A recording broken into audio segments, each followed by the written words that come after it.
Hello and welcome back. It is the Star Wars Shatterpoint roadmap. Don't look at me like that. I'm here. Barely started. Barely started. I'm introducing one Wilshik. Woo! Woo. We got a Marco Segovia. We got a Michael Plummer. Hello, friends. Hey, gang. Are we ready to talk about Star Wars Shatterpoint and what's coming up for people? Yeah, let's do it. Heck yeah. I mean, what else would we be here for? I mean, it could be anything based on all of the different panels that we have over the week. But today, right now, this moment, Star Wars Shatterpoint roadmap. Let's do it. So, for those who missed our incredible opening ceremonies, the best. I was going to say the best opening ceremonies of Ministrav over the 7 historic Ministravs that we have held.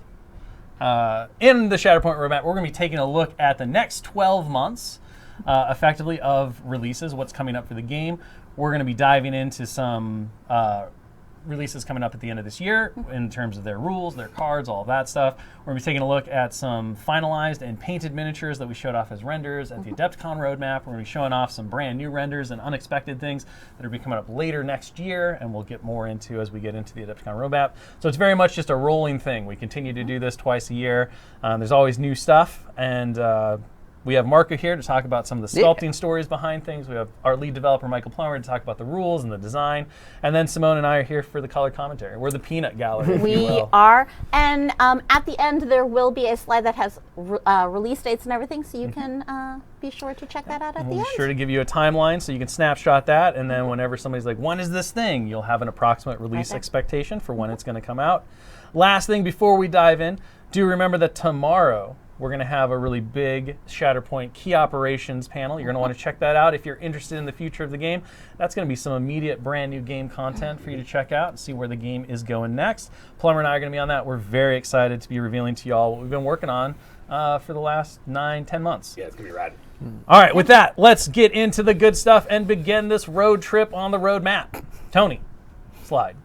All right, so we showed off at Adepticon in March the upcoming pack, the bad guy Crosshairs, when he breaks out from the Bad Batch. We had a lot of people ask when the original Bad Batch were showing off, hey, why isn't he in Galactic Empire? What's going on with that?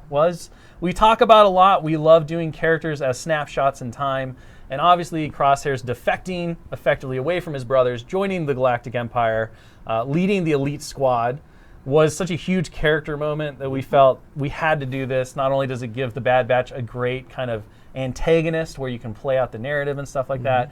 Also, Crosshairs, I mean, let's be honest, he was just one of the best characters from the Bad Batch. And that was cemented definitely in the great Season 3 arc that he had. And so, good soldiers follow orders. You now have a primary Galactic Empire version of Crosshairs. Michael Plummer, walk us through a little bit of this. Yeah, I mean, well, you keep talking about this Crosshair guy, but this is the Imperial. Oh, excuse me. I'm humanizing him too much. Yes. CT-9904, the leader of an elite squad. This guy's a lot of fun. He's got 2 force, so pretty low force value, but his identity does allow him to refresh 2 whenever he wounds someone. The other half of the identity helps him to really pick off people that you've kind of left weak if they have conditions on them before you roll your dice. You can remove those conditions to just straight up add strikes to your attack roll. So if you're going into someone that you've already hit and you know you need to take them out to get those 2 force, it's really easy to set yourself up for that. Along with Expendable Distraction, which you may know from Aura Singh, he can also add some extra dice to his rolls there. But probably the coolest thing on his card, in my book, is Reflector Discs. This guy's a threat from just about anywhere. You can choose another miniature that's in your squad, and you can draw your line of sight for your attack from that miniature, doing that cool thing that he did where you throw up the disc in there and you shoot it. It was definitely very cool. Definitely one of those like perfect moments where we started the design work on this character, and we had just seen, you know, from LFL the reveal of that like episode with Cody and like how that stuff worked, and it was like, oh, we got to put this into the character. How do we make that this work? Is so cool. And so we wrote that right into the design, and it was great. One of either Marco or Simone is going to tell us about the sculptor behind this squad and the painter. Oh. Marco knows them all. Yeah, Marco, what was it? This one was David Ferreira, who worked on his Crosshairs, and I mean, this is also, like you guys said, pretty memorable. Did he do the whole squad? He did the whole squad, if I remember correctly. Okay. With some additional help from our department. Yeah, sure. And then the art was done by Marco Falia. Yeah, and I mean, I always get really impressed when you take something that's like, what color is it? Black. Other colors are black. black. And then you make something that's like, and then these artists can come up and just make something that looks really good, despite the fact that it's all black. Let's jump to the next character in the pack we're going to take a look at. This is my favorite. I love Crosshair, but this is my favorite design we did from the box because it was such a challenge to say, what does a flamethrower do in Shatterpoint? And I was so excited. I talked a little bit about this at the roadmap when we revealed the squad in the first place. But I definitely enjoyed watching the dev department and Michael Plummer and William Rutan try to figure out how in the heck they were going to take this crazy design and make it functional. Yeah, it was definitely an adventure, like trying to make a flamethrower that affects a wide area. You know, it shoots out a big gout of flame. In a miniatures game where we don't use, templates and we don't have other things that you put on the table that represent like a wall of flame or anything like that. So we had to get really creative, and I think it came out really well. I'm really excited about it. I think Prescribed Fire is very, very cool, just really neat objective control piece. Obscuring Flames is just a very simple way to add out some hunkers and keep your survivability up. But really, I think the keystone on ESO4 is Can't Stand the Heat. Just really, really protects this miniature from those melee attacks, those strong units running in to amazing to come and take a anti-Jedi swing. tech. Like even Darth Vader will pause for a second before charging a flamethrower. No one wants to get disarmed and strained just because they ended next Exactly. to you. It's brutal and very, very effective control piece to just say, I'm going to be here and you need to figure out how to deal with it. And Control was definitely, thinking about what do flamethrowers do, right? In most miniatures war games, they're very offensive. They can hit a lot of targets and things. We kind of leaned into the idea that Shatterpoint's a lot about objective control. It's about board positioning and all of that. And so that was really where we played into with the flamethrower. Okay, running into a flamethrower is scary. A flamethrower makes it hard to see things. A flamethrower can do all these different control elements, right? A flamethrower is very hot. It's very hot. It's very hot, yes. And Do they wear then special gloves?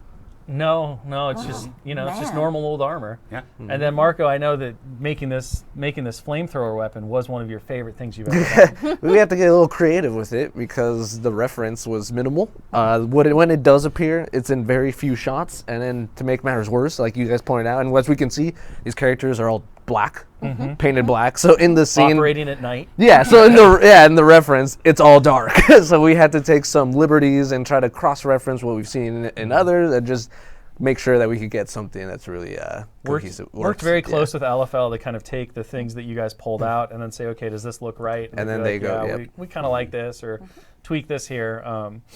But I did not expect that making a flamethrower would be quite the puzzle for you all in the engineering department, but you pulled it off fantastically. And then, of course, the rest of the elite squad troopers are going to come out of the supporting. We're going to save those for a future article because we don't want to spoil everything that marketing that gets to show off later on. But these guys definitely bring some very cool tools to the Galactic Empire.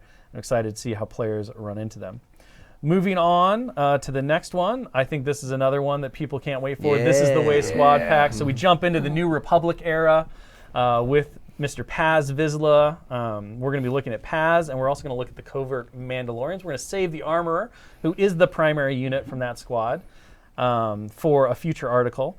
But Paz, Pagani right now is probably like dancing in his shoes because he was so excited for this character. Rightfully so. Amazing character. Amazing sculpt. I think you guys just knocked this one out of the park. I think this had one of the fewest camera visions that we've ever had, outside of make him slightly bigger. Yeah, Dave Kidd did a great job with this one. The whole squad, honestly. He just looks so fantastic, so amazing. And then, as people are noting, right, he has a double-sided stance card. We talked about Crosshair being a snapshot. There's a couple different Crosshairs, obviously, in different iterations. With Paz, we knew we'd only get one. Yep. He has an amazing arc. By the end of season 3 of The Mandalorian, we knew it was coming, and we really wanted to hone in on kind of like Paz's moment. So this is the Paz that I think is ingrained in everyone's mind. Yeah. I'm getting tingles thinking about it. He holds the line. He drops the heavy firepower. He pulls out the knife. He becomes fearless, and then he guards the rear to the very end. So talk us through a little bit about this character, Palmer. Yeah, so this is Paz Vizla. He is He's a support in a really interesting, not like a supporting unit, but he's a secondary unit. He's a very support-focused unit. He can do some damage, but in an interesting way, in that he doesn't die. He stands on a point, and you beat him down, and then he says, "No, this is my point," and he stays there, which is exactly what you expect Paz Vizla to do. And also, if you attack his friends, he is going to get in your way if he's close to them. So I'll cover the rear allows him to move and make an attack, after an ally is attacked, and then he can be on the point and be wounded himself and stay there. When he activates, Mandalorians all around him are able to remove damage and conditions, and then Mandalorian supporting units all get to jump. So he is very much a linchpin centerpiece that you want to build your strategy around, with Paz standing in a very strong central point, or somewhere that you really want to make sure is taken care of, and then make the enemy come to you and deal with him multiple times, or else he's going to just stand there and do what he does. Yeah. And for the art, Chris Bjors does a lot of our art. I really love for this one how much he fills his order card and takes up so much of this space. He fills the template, yes. Yeah. He's a big strappy man. He does. Mandalorian man. All right, so let's jump to the covert Mandalorians. Another fun design that we got to work on. So the covert Mandalorians, the idea that these are kind of foundlings and they're remnants of the different Mandalorian clans and all of this. So what we did was pretty clever. I think we took kind of what we've seen from the other Mandalorian units, Clan Kryze and the Super Commandos, and effectively gave them the ability to pick and choose from either of those martial disciplines. Yep. And so this one I think was really fun. Obviously, Paz Vizla, amazing sculpt, but the one that took everyone by storm was Mr. Jet rocket shooting Pac-Man, because I know when Dallas did the concept, he handed it over to your team, Marco, and you guys were like, "No, this is not going to work." And then everyone else looked at it and they were like, "This seems questionable," but yeah, you pulled it off. Your team did amazing. Thank you. No, I mean, Dallas and I in our department, we toss around rules for miniature making and how to make miniatures pose and stand accordingly to tabletop gaming. And so this one kind of breaks a little bit of our cardinal rules, but honestly, rules are meant to be broken. Learn the rules and you can then break them when you can, and then you can do something really cool and interesting and different. And we want to do something different with these minis. We have quite a few Mandalorians at this point in Shatterpoint, and so we wanted to create a cool effect and actually use the backpack blaster. A lot of them have this cool rocket, and we never actually get to try something like this, so we got to do it with the covert, and I think it ended up being really effective and looks really cool. Yeah. Speaking of the rules, these are very scrappy, very versatile fighters. You're going to notice a lot of things that are very familiar if you play a lot of the Mandalorian units. They have jetpack. They have Mandalorians are stronger together, which are kind of like the DNA of a Mandalorian unit. And then the Mandalorian armaments here allows them to choose to either have sharpshooter or impact 1, depending on whether you're going to need them to do ranged attacks or melee attacks during their activation. And then this is the way ability, because I think we've mentioned before that we fit this is the way onto every unit card in this box. But theirs is our secrecy is our survival. This is the way. So while there are order cards in the order deck or it's in reserve, this unit cannot be, or they have protection. Excuse me. It's not like the other ones, but it does, that would be crazy. But it's this. It actually was that for a while. I know. Little version fatigue. Yeah. We go through multiple different options here. So this is the way Squad Pack going to be coming out later this year, and of course we're going to be showing off the armor and what she brings to the squad. Needless to say, her identity, insanely powerful for Mandalorian. It's a thing. So good. Yeah. But we'll go to that. The only other, I guess, little teaser for her is that we had a lot of fun making her stance cards. Yeah, we did. And if you look at the way the charts go and you can see the pictures that are there, kudos to you. We did our jobs well. We did it. But it tickles us to no end. Okay, let's jump out of the New Republic and go back into the Galactic Civil War area with the We Don't Need Their Scum character pack. For those who missed the explanation during the roadmap, we're going to be doing the character packs are effectively not fully built squad packs. So normally when you pick up a squad pack for Star Wars Shatterpoint, like a This Is the Way pack, it's all balanced within itself, so you can just play with the contents, add another squad, you have your full strike team. Character packs are different in that they are not playable directly out of the box. They simply provide an assortment of characters that you can mix into your squads. So in the We Don't Need Their Scum pack, all of the bounty hunters that are represented, of which we're going to look at 2 here, which is Boba Fett and Dengar. The other 2 are Bosk and IG-88. If you want to take a look at those miniatures, Dallas is going to be painting them right after this. So he's going to have the full contents of this pack on his painting table in his stream that's coming up. They're all secondary characters. So all these characters are secondaries. They can swap in and out, and they all bring different things to the table on their bounty hunter expertise. So I know we have to, let's get the smelly head wraps out of the way. Look, canonically smelly, open festering wounds. Dengar is wrapping them up. Look, I have to talk about it every Ministravaganza. It's almost a tradition. It's true. That's true. So for the art for these, we had Ludwig Moliere do these. I love the grumpy expression on Dengar. We have a little kind of different style than we usually see him. And one of the fun things we did learn is that is an Imperial officer chest plate. Yeah.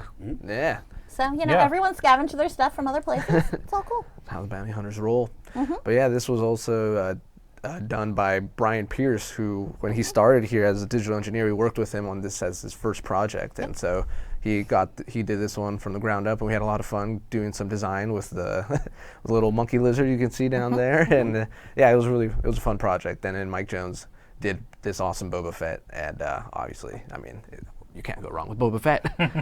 Not. Yeah, we had a lot of fun doing this one on the dev team too. Every one of us took one of the characters to kind of start on the initial design of, so that we could just make these iconic, awesome bounty hunters. And so here you see Boba Fett. So he's very much, he hunts down primary units, moves towards them, doesn't let them get any kind of breath. He also has his knee rockets, allow him to throw out a little bit of damage on a couple of units. His whipcord launcher can shut down a unit. And then he's got hired hand, which is something that you've seen a little bit lately on other characters, but he's able to choose which tags he has at the start of the game. So he can either be a Galactic Empire unit or he can be a scoundrel unit, depending on how you want to play him and how you want to fit him into your list building. And then on the right here, we've got Dengar the Demolisher. This guy is a melee beast. We haven't seen his stance card, but this guy can hit like a freight train. He's got on the trail, so he can move towards enemies. Payday is very like stock standard bounty hunter fare. His explosive regards gives you a little surprise if you take him down. He's able to maybe take you with him, which is great. And then I think being underestimated has its values is wonderful. Just having this guy in your squad, all your bounty hunters reserve for one less force. So just lets you be a little more versatile in what you're doing on the table and select your options a little more freely and say like, I don't want to activate with this unit right now. I'm going to wait. One of the really fun things that I think people don't necessarily think of right away, because Shatterpoint has that different list building system, is the fact that scoundrel tag pairs really well with like Han Solo, Chewbacca, these other characters. So you can make these really neat kind of rebel-centric or smuggler-themed lists that utilize these characters. And Payday is a great way to kind of like bring that in if you need the Rebel Alliance tag or things like that.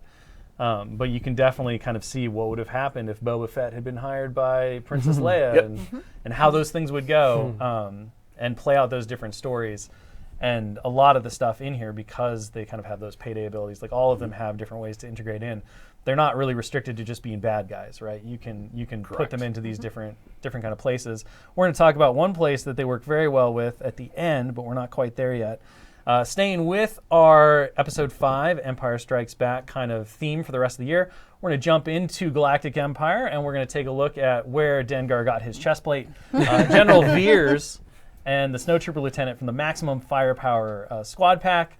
So a very different style of character coming for Galactic Empire. A little bit, if Thrawn is kind of the midpoint between a Vader and a Veers, right? Like tactician versus like beat 'em up. You know, Vader, he just wants to hit you with his lightsaber. Veers would rather not. Thrawn can punch with the best of them. He's got that Chris martial arts kind of style to him, but very much more a tactician. Now you have Veers, who's complete support. Yeah, and like Veers can shoot his rifle. Veers can punch a rebel in the face. Like, he's capable of those things, but it's not his strongest suit. It's not his forte. Veers is very much focused on stormtroopers and stormtrooper support, moving them around the table, setting up before the battle even starts, and preparing for surface attack. And of course, he's about massive bombardments from AT-ATs, which is shown in his identity, which allows you to choose enemy objectives, move your own units around, and then deal damage to everyone that's there with impunity, even your own. Because Their some losses are always acceptable. He of course comes They're with unavoidable, sir. It just has to unavoidable. happen. It's true. It's true. And then we've got this no trooper lieutenant on the right here. This guy is very fun. We wanted to make sure he was a little bit different from the stormtrooper lieutenant. So he is a little bit stronger actual support. So commanding presence, I think, is the real winner here. When an allied Galactic Empire trooper character within 3 would gain a condition, they can suffer a damage instead. So it just saves you the effort of having to waste that move to get rid of that pin. They can just take a damage instead. As you said, some losses are unavoidable. They're a really, really interesting squad to play, a lot of fun, and Veers just brings a whole new level of board manipulation and control to Galactic Empire that they don't have right now. It was really satisfying to see how well he pairs with Vader, because that's kind of, you always want those iconic narrative moments, right? And so having a Veers that can work exceptionally well or partner with Vader or any of the other characters, right? Depending on how you want to play, was very fun. I was super thrilled to have the AT-AT like barrage from off the table come into play in the way that it works in his stuff. And I believe we have, I don't know if there's, I mean, the only thing that, well, the helmet, obviously, I think if Paz had the least amount of cams, Veers might have had the most amount of cams based on how big his helmet needed to be. Yeah, and I mean, we got some great reference from that helmet too, so we got to see every little detail of that. It is much larger than you think it Yeah, is. And then it when really you is. think you've adjusted it, it is You gotta still go yet wider. larger. Yeah, I think the note every week was just It was bigger. Just a little bit. bigger. Just a little Just keep bit. going. You gotta widen it out. Still It more. is. You don't really notice it on screen, but it is redonkulously like large. It's got a lot of space in there, you know? Cool. All right, and then to round out the rest of the year and our Empire Strikes Back kind of releases, we have a Simone Elliott special. What have we here? Lando Calrissian with his fabulous cape. Look at that cape. So, you know, right off the bat, we have Lando, Lobot, who we're going to look at here. They also come with the sport unit, the Wingguard. Yeah. This was a really interesting box to design because on the one hand, you have Lando, who's all about gambling and risks and like taking these weird chances. And we went through a lot of iterations. So many iterations. Where we were doing like these weird side sabacc games that you could do as part of his abilities and all this other stuff. And we kind of dialed it into something that was reasonable, but we really wanted to play with that gambler aspect. And then Lobot and the Wingguard was very much like, what does a security detail force look like? How do you make them feel like a police force? And that came down to a lot of objective control and locking down objectives and how do they detain people and all this stuff. I was really thrilled with where that all kind of shook out with everything. Yeah, this squad is just so fun and interesting. I mean, you look at Lobot and you look at the Wingguard, and it's very clear what they want to do. They're very straightforward. Lobot has some very obviously powerful abilities: lockdown, battlefield calculations, detain. Like everything on his card is just amazing. And then you look at Lando's card, and you kind of tilt your head and go, "He does what now?" And I think that what's really interesting about Lando's playstyle is that Lando excels at putting himself in a very, very, very bad situation and then exploiting a scoundrel buddy and putting them in a bad situation to get himself out of it. Pretty much every couple turns, it's going to happen. His tactic is interesting because it can affect both allied scoundrels. I think it's the first tactic that affects enemies it as can, well. It can affect enemies. That's correct. So he can choose an You're ally. not going to say no when he calls you in for that hug. No, he how you doing, you old pirate? And if it's a friend, this is a friendly hello. But if you're not a friend, he's definitely going to stick you with something. He can take the conditions off of himself and give them to you, which is something that you never want to have happen to you. But it is very fun. Hedged Bets rewards you for having force left over when it's time to refresh your order deck. It allows you to remove conditions from your allied units. And then, of course, Sabacc Shift is kind of the wild Sabacc mechanic that you were just talking about. So once per turn, when you reveal his order card, he can gain a condition he doesn't have. If you do, you gain some force back. You get to shuffle your order deck and draw a new card. The ace up his sleeve is always himself. And then his identity is the thing, again, we've been talking about. He can choose to be Galactic Empire or he can choose to be Rebel Alliance at the start of the game. But then there's a little cherry on top with this, which is that each time you reveal an order card, you can choose an allied scoundrel unit and they get to choose to gain a tag that he has. So this is how you can make any scoundrel Galactic Empire, any scoundrel Rebel Alliance for that turn and make it just like truly bombastic and awesome. Like he's always playing both sides. It's a lot of fun. And he has a lot of swagger there. Yeah, he does. He does. That pose and that cape flare, perfection. The sculpting team and the engineering team did an amazing job, like capturing that that likeness of Lando and his swagger. Yeah, Plus, the contrapposto Yeah. and then his cool cape. Debating whether we should actually make the pattern chiseled in, but I like the idea of people making whatever pattern they want on that cape. Yeah. And then for the art, I think for these two pieces especially, Stephen Green did such a good job. Like, Lando is clearly changing the plan at this very moment, and Lobot's like, I guess I have to figure out how to make this work right now. He's so and cranky. Not happy about it. That's the look that you give your boss when they're like, they gave you a project, you've been working on it for 2 weeks, and they're like, you know, what if we pivoted? And that's the pivot look. The pivot, I think we for need a sure. pivot. And you're just like, That's why he doesn't have any hair left. Yes. What are you trying to say? Wow. Plumber goes through a lot of pivots, unfortunately. That's what we're Ship was saying alluding right now. to. Okay, let's jump a little bit forward into early next year. So we showed off some of the renders for these next packs at the Adepticon roadmap. We're now ready to show off the final miniatures with fully paint, so you can see them in all their glory. First one up, requesting your surrender. So this is going back to the Galactic Republic and the fall of the Jedi era. And we have Kit Fisto, his former apprentice, now Jedi Knight. I got in trouble Thank during you. rehearsals You because I did. said it was just his Padawan, not our Veb. They're also going to come with another secondary option, which is Clone Commander Phil, and then Phil's clones are the supporting unit. So absolutely a squad that encapsulates that when they go on the hunt for Grievous and try to capture him on his home base. And of course, we all know it doesn't go super well for poor not our Veb. No. But he has a Or lot the of fun doing clones. But you know, Kit Fisto still has a reason to smile, I guess, at the end of it. Always. Always Always does. looking on the bright Always side. does. Yeah. So a fantastic pack coming out for anyone who likes to play Jedi or clones. Moving on to the next one that's also going to come alongside of it, we have more lightsabers. And this is going to be the Wisdom of the Council Squad pack. Yeah. We showed some of the characters off for this. Now we see it in all of its glory. So we have Coyote Mundi, we have Shaak Ti, and then we have the Jedi Padawans. Marco, tell us a little bit about the specialness of the Rodian Jedi Padawan. That one comes with head options. You can choose a Rodian, you can choose a human or a Padawan, or you can choose a Zabrak Padawan, and you can swap their heads. And so I think that's pretty cool. A little bit of customization, and then of course a nod to the Legends Clone Wars series with our Ithorian Padawan Jedi. As that, I love them so much. Yeah, so good. It's so fun to see an Ithorian finally in the full Jedi garb in miniature. Very exciting. Yeah. We're gonna have a lot more details on this squad coming out soon. We'll go ahead and give you a little bit of a spoiler though. Shaak Ti is a secondary. Yep. So this pack we've talked a little bit about. You know, since the game launched, a lot of players have been really interested in playing all Jedi sabers. This pack gets you one step closer to fulfilling that dream and that wish. And so we're excited to kind of complete that process. Shaak Ti, exciting secondary. Very exciting. In that we'll just leave you with the fact that she is the very first secondary that adds a force to your Will of the Force to represent just how powerful she is as a Jedi Master. And more on them to be coming later. Moving on to the next pack.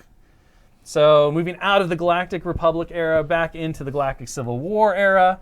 Another one of the big bumps or big focal points for next year is going to be Rogue One. So we're going to be moving into the Rogue One movie. Singular. There was only one. I wish I would love if there was a sequel, but that would be really hard. Yes. I mean, I guess technically there is. There is. It's called Episode 4: A New Hope. Yeah. It has a whole new cast. I didn't see any of my favorites come back. It was very weird. I didn't know who any of these people were. It was so strange. But yeah, so all the way squad pack featuring Cassian Andor, K2SO, the Rebel Pathfinders, gorgeous looking sculpts. Mark, you got anything for these fine characters? Other than that, my team did a great job. Sculptor, everything looks great. I'm excited for the Rogue One. I also really like the Rogue One movie, and so seeing these characters, it's really exciting. So a lot planned around kind of this whole event. Of course, you can't have the Rebel side without an Imperial side. So we are getting the Deploy the Garrison squad pack. This one is a bit unique in the fact that it has 2 different supporting unit options. So you'll see that there are a lot of Death Troopers in it. A lot of Death Troopers. One of those is the secondary character for the unit. And then, of course, there is a supporting Death Trooper unit. And, of course, you can also play the supporting Shore Trooper unit. So you have the option to do either. we really wanted to represent the fact that Krennic, due to his position within the Imperial hierarchy, does always have a detachment bodyguard of Death Troopers, and that canonically that is their whole role and function within the Star Wars galaxy, is to be part of the science division, I think, is what he's a part of. And to be bodyguards for those. But, of course, the big battle happens on Scarif. We absolutely wanted to get shore troopers into the game, so this pack will give you the option to do either. And, obviously, the Moff Gideon squad pack, which has another Death Trooper secondary in it.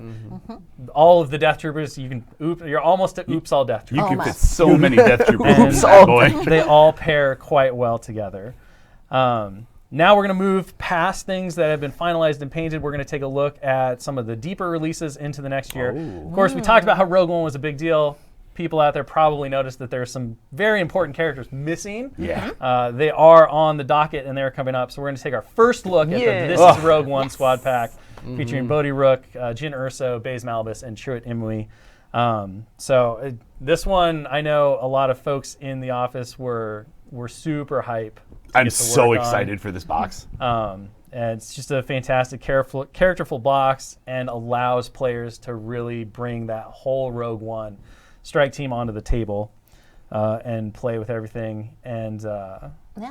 And I know Plummer and I have very strong feelings about the cable backpack on Yeah. Bodhi Rook. It's majestic. Look at it. and of course, Marco, being the king that he is, made sure that the cable backpack. Is an option. So if you don't want it to have his telecom backpack, you can leave it off.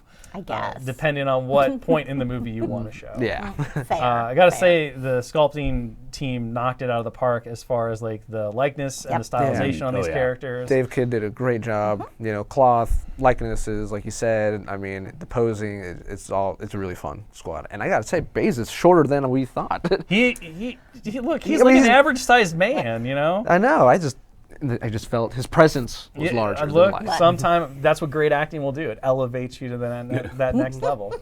And well, we don't actually see it in the movie. Chirrut does have his laser crossbow thing, and it's on his back. You can't really see it in the sculpt, but he is armed with it.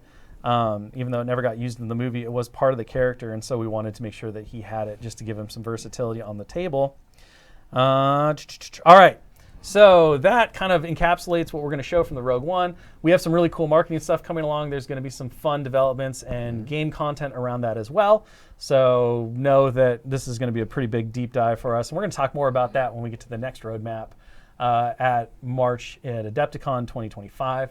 I'm not going to say 26, although there will be a roadmap at 26 for There all will of these be. games Spoiler as well, alert. because that's what we do here.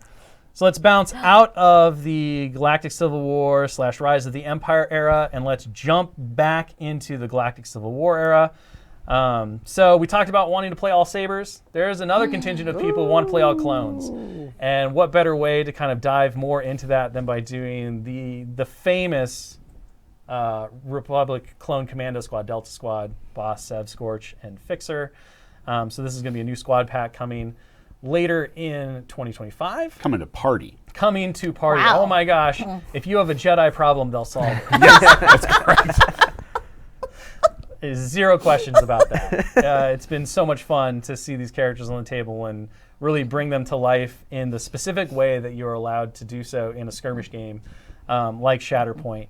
Also interesting to kind of juxtapose the different development cycles and how you represent characters between the different games that we get to work on and are so fortunate to be able to play in all the time. Galactic Republic, we've shown off a lot of Galactic Republic stuff. If you happen to be more of a Separatist lover, you are not forgotten. We definitely have some exciting stuff for you. And I'm going to let Simone just take it away for this very last drop. It is time for everyone to be able to see my favorite shark boy. Oh, yes. Let's go.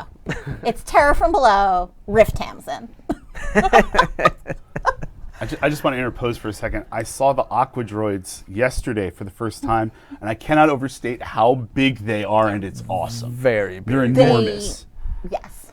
Yeah, Evan was the one who was sculpting the Nosori there, and he looked majestic and awesome. And then once you put him next to the Aqua Droids, then it's just this diminutive. Yeah. Yep. So, of course, drawn from the Clone Wars arc where we have the Civil War on Mon Calamari. between the Quarren and the Mon Cal. Rift Tamsin. I think one of the neatest and weirdest Star Wars race designs ever. When you're just like, well, they're a shark. I loved when you handed me the design and I read it. It was just like, yes, this is great. It's just been a blast to play and work on the man, the shark, the legend. The legend. Thank you. The Shark Man legend. And so both these packs will be coming late in 2025. I keep wanting to say 26. It's not 26, it's 25 next year. Look, it's right there. I know, here's the release timeline kind of showing where things are and where they're falling within everything. It does say non-exhaustive, so while we do show off a lot of stuff at the roadmaps, sometimes we hold things that are secret. It's hard to hold secret. Folks who watch the Adepticon roadmap and then were suddenly surprised by our May the 4th. This is some rescue squad pack reveal. You know what we're talking about. So it does happen. So don't hold us completely to this, but this is a pretty solid view of what to expect, what to be excited about, what we're excited about, and what's coming next. So with that, we have wrapped up our road journey on this roadmap. Yeah. And I got to go rewatch Rogue One now because I've been schooled by the chat. He does use the bow to shoot down one TIE fighter. It's true. And now that they've said that, I kind of remember it in my just head. One TIE fighter. One TIE fighter. I got to go back. I got to go back and watch it again. All I remember is the cool stick fighting. So I have been learned today for the first time. I have no doubt it's going to happen again. Yeah. Every panel. Every panel? Every panel. Wow, you have no confidence in me, but I have respect confidence in our I community respect it. that's going to share things that we are not aware of. They've got it all. They'll keep you in check. They will. They will. They will. I think it just shows it's been 18 months since I've watched Rogue One. I need to go watch it. That's a long time. A lot of Star Wars content to do through since then too.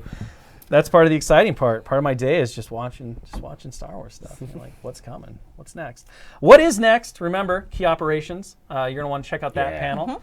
And then, of course, stick around. Dallas Kemp is going to be putting paint on all of the bounty hunters from the No Disintegrations character pack. Almost said squad pack. That's wrong. Yeah. Character pack coming out later this year. So stick around for that. We will see you over the course of the next 3 days. Thanks for joining us for the kickoff, and happy gaming. Bye. Bye-bye. Later.